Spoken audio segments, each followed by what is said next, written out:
para que nos acompañe, porque el diario El País, con este periodista que créanos, tenemos un gran respeto por el profesionalismo y el trabajo siempre mostrado de Pablo Ferri en varios casos, incluyendo el caso de Tlatlaya o incluyendo otros casos del propio Ayotzinapa y muchos casos más. Un periodista que, que se loda, que va a campo, que indaga, que investiga, que fue coautor de un extraordinario libro que escribió con Daniel Arrea, La Tropa, y que pues está publicando después de las investigaciones que hizo directamente en Nuevo Laredo, como siempre el trabajo de Pablo Ferri, in situ, yendo al lugar de los hechos, indagando, entrevistando, corriendo los riesgos que implica hacer el trabajo en Tamaulipas.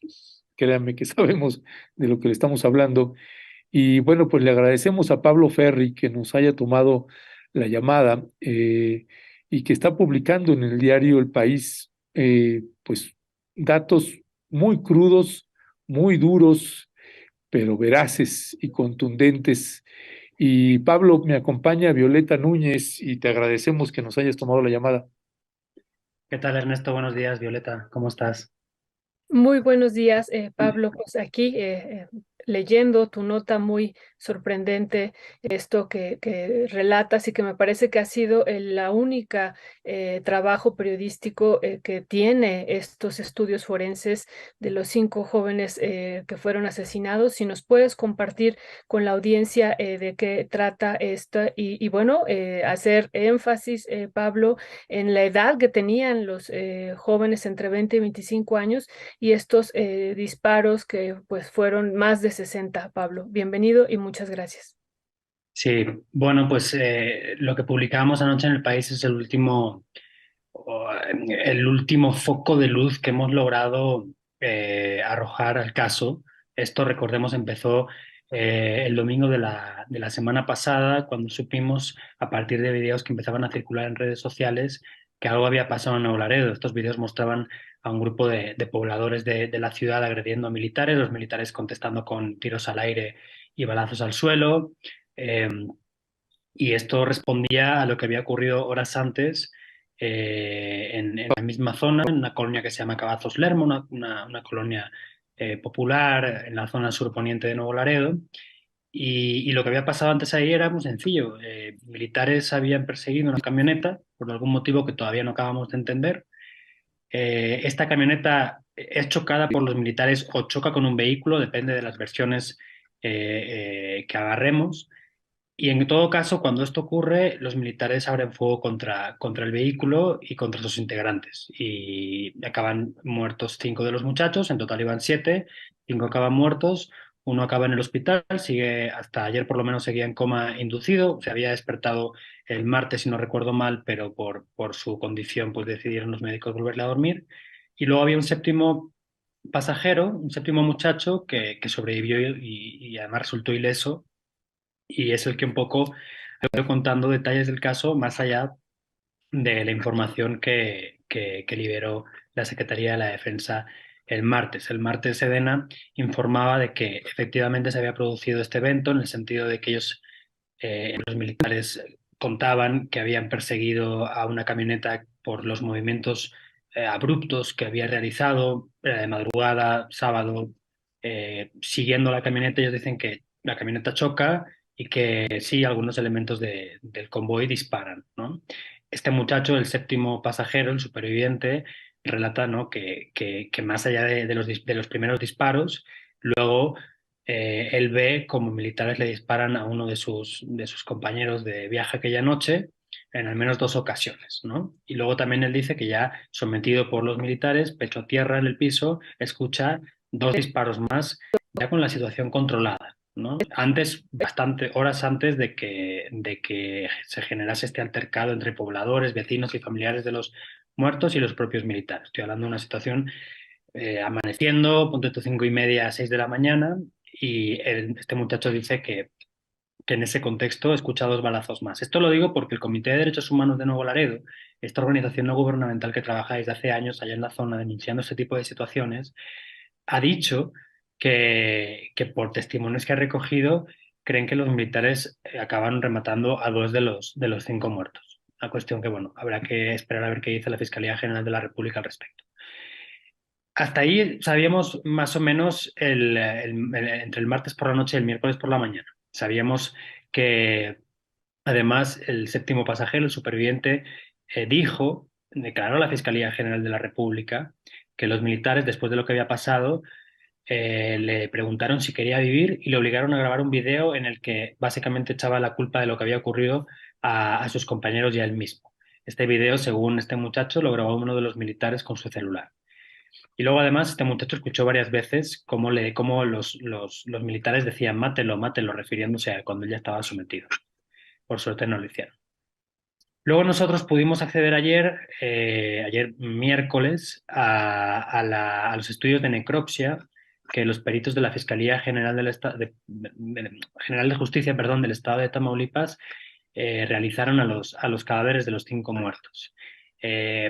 Nada más una aclaración técnica. El caso lo lleva la Fiscalía General de la República, pero la Fiscalía General de la República se apoya en peritos de la Fiscalía Estatal para realizar los estudios de necropsia por una cuestión logística.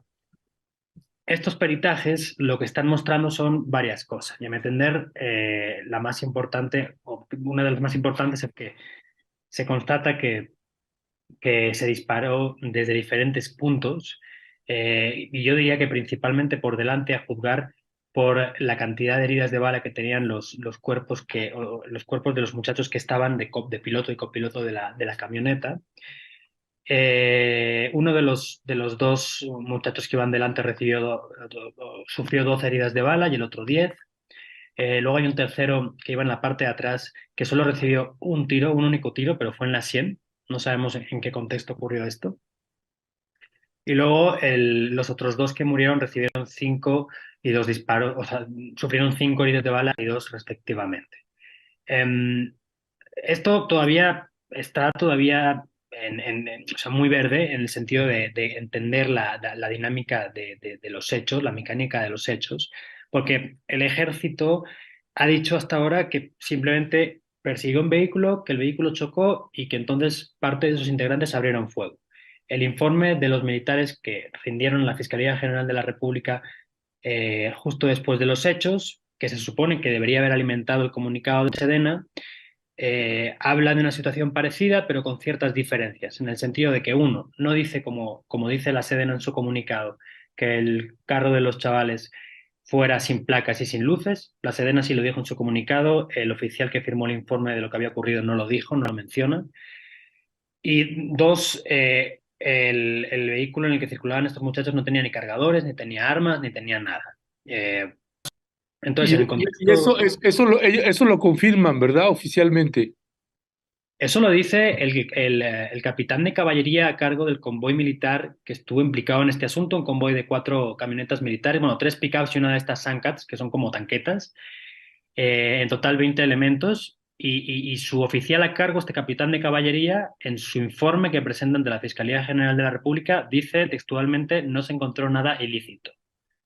Además, en ningún momento dice que nadie les atacara, solo dicen que escucharon detonaciones antes de lo ocurrido, ¿no? Entonces, esa es un poco la situación.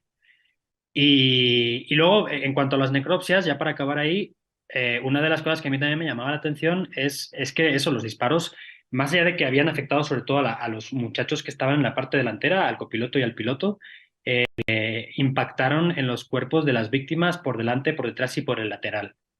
Quiero decir que esta idea que creo que ha tratado de vender la Secretaría de la Defensa en cuanto a la posición o al carácter fortuito del choque con los muchachos, no sé si acaba de acercarse a la realidad. ¿Por qué?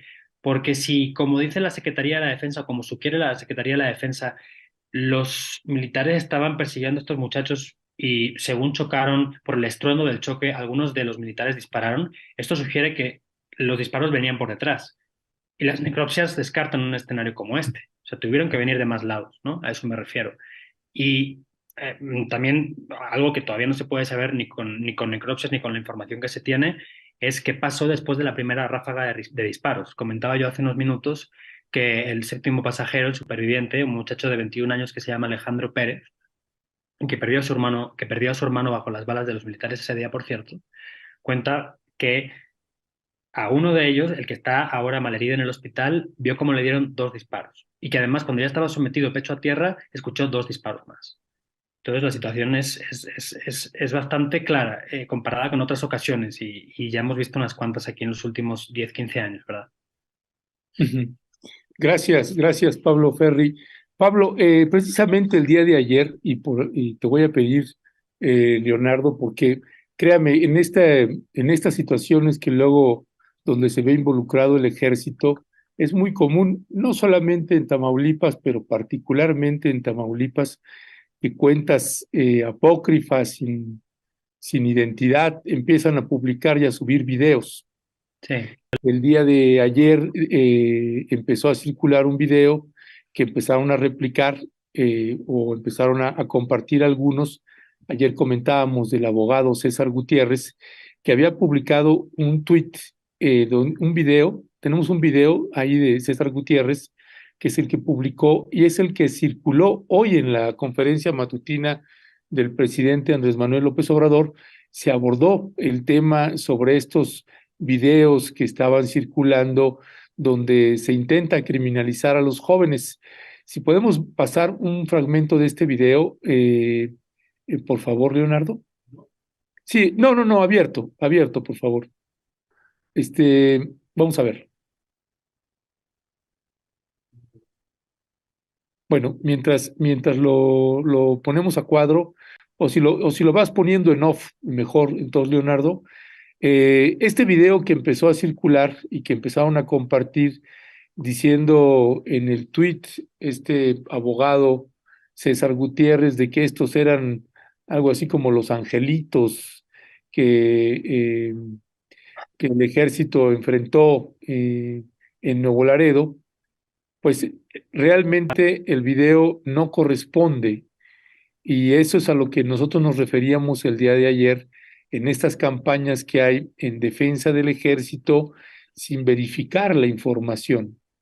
Eh, Porque estos videos que supuestamente son los jóvenes y que muestran armas, pues el informe pericial y el informe de que tuvo acceso Pablo Ferri y el diario El País, pues se confirma que no llevaban armas ni radios como aparecen en este video Pablo Ferri. Esto es así, ¿verdad?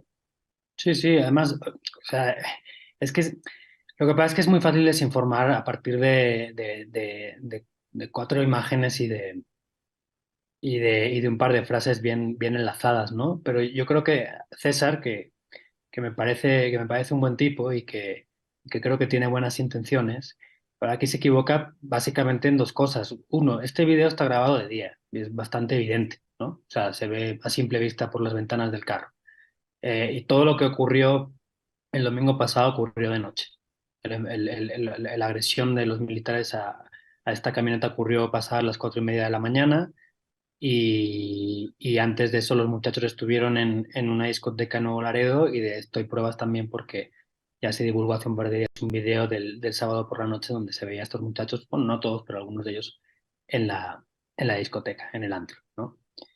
Yo entiendo que haya gente molesta con las denuncias sobre el mal actuar militar, sobre todo si hay sospechas de que las víctimas en cuestión en realidad eran parte de un grupo del crimen organizado. Yo lo que creo es que la discusión debe centrarse en lo que ocurrió entre las 4 de la mañana y las 8:30, 9, o bueno, mejor dicho, en las 11 de la mañana del domingo en Nuevo Laredo, o sea, entre el momento en que los militares empiezan a perseguir la camioneta de los civiles y el momento en que las familias y los vecinos de la zona se enfrentan con personal militar a puñetazos y patadas y los militares contestan a tiros. Yo creo que eso nos debemos ceñir a esas 6 7 horas, porque si nos salimos de ahí, la capacidad de especular nos va a arrastrar hasta el desconocimiento absoluto.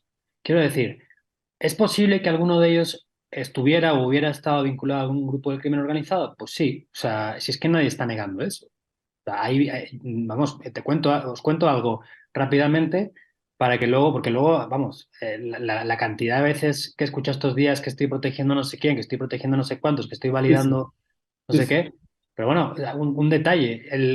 Ayer o antes de ayer por la mañana coincidí con el papá de Wilberto Mata, que es uno de los muertos, precisamente, concretamente el que iba de copiloto, ahí en un lugar ahí en Nuevo Laredo. Y el señor, muy afectado, yo le pregunté pues, qué había pasado, cómo se había enterado de lo sucedido, y luego le pregunté cosas de su hijo, ¿no? No era ningún secreto para entonces que en redes sociales estaban circulando fotos de su hijo con armas de alto poder, con equipo táctico y junto a vehículos serigrafiados con las letras CDN, Cártel del Noreste. Esto es una realidad y no hay por qué ocultar.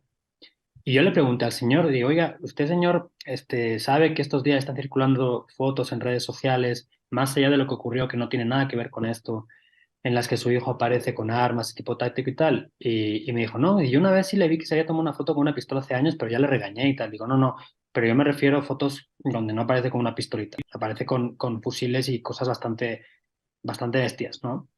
Y dijo, no las he visto. Digo, ¿se las puedo enseñar? Me dijo, sí. Se las enseñé.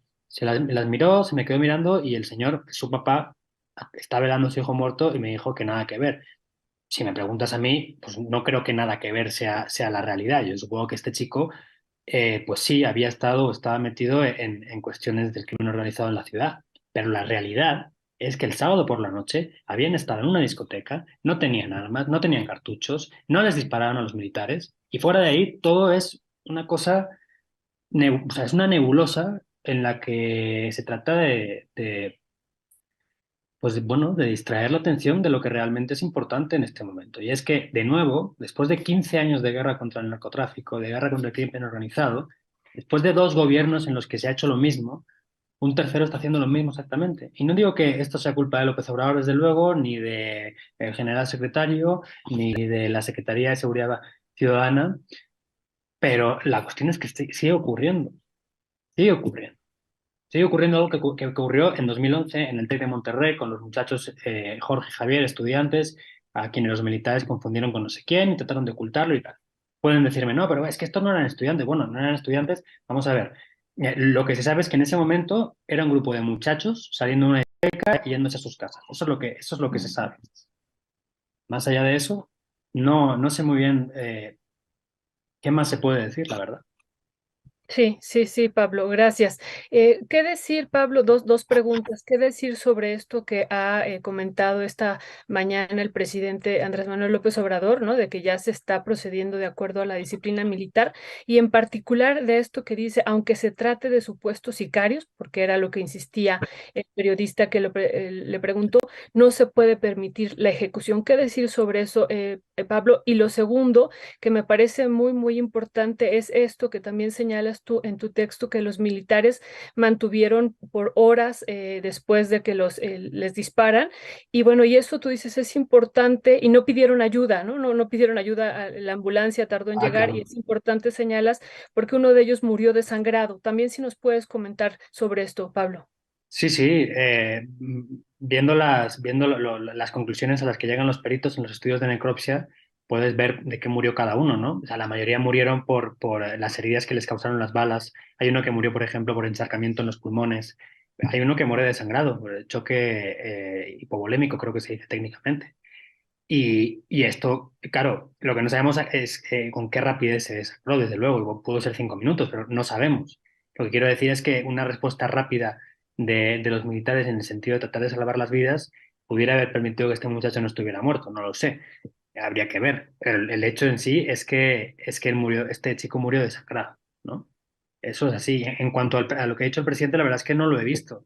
Entonces no querría yo opinar, pero bueno, por lo que tú comentas pues me parece preocupante como muchas de las veces en las que entiendo que opina o habla de un tema con cierta superficialidad sin entender las implicaciones que pueden tener las cosas que dice, ¿no? O sea, si es tal cual lo que tú estás diciendo, que dice, bueno, vamos a proceder de acuerdo a la ley, aunque fueran supuestamente sicarios. Está validando todas estas historias que estábamos hablando hace unos minutos, ¿no? Es decir, bueno, no importa tanto que los militares hayan actuado mal, pero bueno, como somos un gobierno bueno y no somos como los anteriores, vamos a proceder contra ellos, perdón. Pues no, o sea, no se trata de eso, se trata de ceñirse a los hechos y los hechos son los que son. Y si tienes un problema de crimen organizado en Nuevo Laredo, pues tendrás que atajarlo más allá de tener a 1.000, 2.000, 3.000 militares en las calles, provocando que esta situación sea potencialmente repetible en el futuro, como lo ha sido en el pasado. Sí, pues Pablo Ferri, te queremos agradecer mucho que nos hayas tomado la llamada y sí, nada más ahí cerrando, retomando esto que te planteaba Violeta. Sí, el presidente, aunque la pregunta era desde nuestra valoración un poco inducida, es decir, criminalizando a los jóvenes. Me pareció a mí en la respuesta del presidente que algo sabe, porque dijo, bueno, pues independientemente si eran o no eran delincuentes, pues el ejército no tiene por qué ejecutar ni asesinar a nadie. Por lo Este, menos. sí, y otro tema que es el que también comparto contigo es pues la parte eh, pues de que van a ser procesados o van a ser juzgados por la justicia militar, no por la justicia civil, y ese es siempre un problema porque luego hay muy poca información y siempre tenemos que estar bregando para tratar de obtener información que son pues una institución, una estructura muy sólida, muy rígida, o con una cortina de hierro que es difícil abrir. Y si no, ahí está el caso Ayotzinapa o el caso Tlatlaya y otras historias que tenemos en nuestro país. Pero te queremos agradecer también, Pablo, que hagas este análisis y que presentes el caso con los datos como uno los va encontrando en campo, ¿no? Y esto lo quiero rescatar porque quienes trabajamos el tema de desapariciones y criminalidad, pues esta parte es muy común de los desaparecidos o con personas desaparecidas que las autoridades de gobiernos anteriores, pasadas y presentes, luego intentan justificar diciendo que formaban parte del crimen organizado o que era un sicario o que era un delincuente, etcétera. El dato duro y lo que estamos colocando aquí es que una institución armada como el Ejército Mexicano, porque con la información y así de relevante e importante es lo que está publicando Pablo Ferri, lo que hizo evidente es que con el informe del capitán que elabora este informe de los hechos sucedidos y que son integrantes del 16º Regimiento de Caballería Motorizada destacamentado ahí en Nuevo Laredo, pues lo que queda clarísimo, por tanto, es que al no llevar armas, ni radios de comunicación, pues fue una ejecución finalmente Y además, perpetrada. Ernesto, No, imagínate, perdona que te interrumpa, pero es que no, estaba adelante. pensando ahora. O sea, esta forma de pensar que trata de poner en el centro de la historia el tema de la afiliación criminal de los muchachos, al final o sea, va en una lógica súper perversa que te permite asegurar o argumentar una serie de postulados que son falaces, ¿no? Y me refiero, por ejemplo, imagínate, y no lo he leído todavía, pero bueno, imagínate que alguien dijera, oye, bueno, es que los militares actuaron como debían de actuar, porque ellos pensaron que había una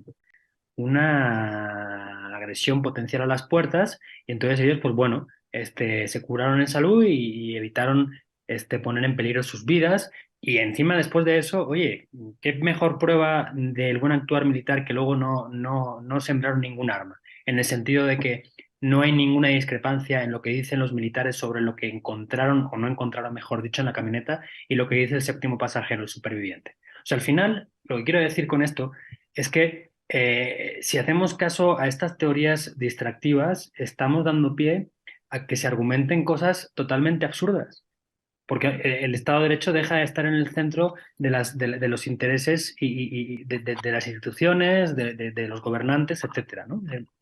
Oigan, pues es que no funciona así. O sea, no funciona así, no funcionaba así ni en este gobierno, ni en el de Peña Nieto, ni en el de Calderón. No está bien en ninguno de los tres. Y esta historia de López Obrador me llama mucho la atención y entiendo que la pregunta pudiera estar o pudiera ser capciosa, no la he visto, entonces no quiero opinar al respecto, pero vi la del día anterior, entonces me puedo imaginar más o menos cómo iba. Pero él está reproduciendo con esta ligereza que le caracteriza a veces, esta historia de que andaban en malos pasos. Y eso no puede ser. 15 años después no puede ser esto. O sea, 15 años después no puede ser que el problema sea la gente y no la forma de actuar de las Fuerzas Armadas. Pero, en fin. Pues sí, pues ya estaremos dándole seguimiento a esto, Pablo Ferri. Por lo pronto, otra vez, pues muchísimas gracias por este trabajo periodístico y por estos datos duros que son las necropsias de ley y que pues no hay ya para dónde hacerse con respecto de cómo murieron, quién los asesinó y que no tenían armas y que no tenían radios ni nada. Eso queda completamente confirmado con base al informe oficial elaborado precisamente por el mando del 16º Regimiento de Caballería Motorizada que venía comandando ese convoy. Así que gracias, Pablo Ferri, seguimos al habla. No, gracias a ustedes. Un placer, como siempre. Un abrazo, Pablo, y muchísimas gracias por tu trabajo. Felicidades. Vale, gracias. Gracias. Gracias.